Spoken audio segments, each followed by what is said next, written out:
The Roman Catholic Archbishop, Archdiocese of San Fernando, City of San Fernando, Pampanga, Philippines, Pastoral Appointment. To our dear son and beloved brother in Christ, Reverend Father Nolasco L. Fernandez, believing in your promise that you will love and serve the people of God in this ecclesiastical jurisdiction, we are, by this instrument, assigning your reverence as parish priest of the Holy Rosary Parish, Santo Rosario, Anglia City, Pampanga. You shall have your residence at the presbytery of the said parish. We commit to your reverence the full care of the souls in the said parish, with all the faculties, duties, rights, and privileges according to the code of canon law and archdiocesan statutes, and established local traditions as duly referred to the competent ecclesiastical authority.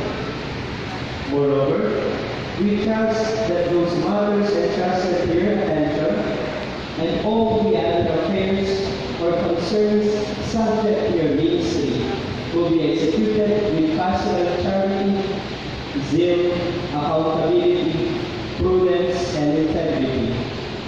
Your appointment stands effective on the 10th day of May 2019 and remains valid until the 9th day of May 2025, unless and otherwise provided for by the competent ecclesiastical authority.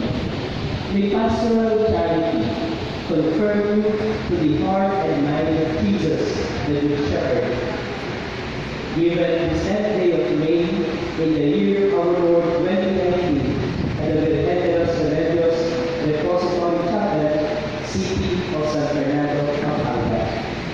Signed, Tolentino G. Vargas Levy, Archbishop of San Fernando, Pampanga.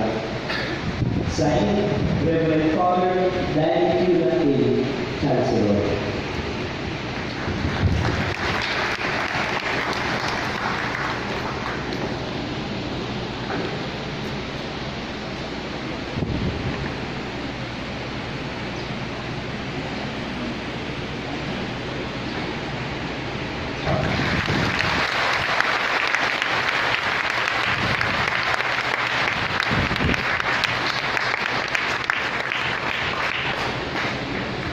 representada en Federal Chancellor Council Tapo, Noy Pastor y Pampanga.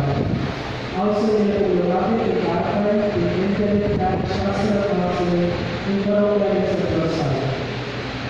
Aming Kambo, O Diyos sa Ginoo, gagamitan mo ikasiwan ni Mari, panganibala banal kapulungan mo, pagkalaman lasanan pamaparati, pamalupat, kabulian mo, bakit kasiwan ang buong pamilya atulan de Kristo, pamagulat, kaligaya mo. Itiyadon ni kapamilatay Ginoong Jesucristo ang anak mo, kamabibiyang mapari kang demo, kami tungaling banal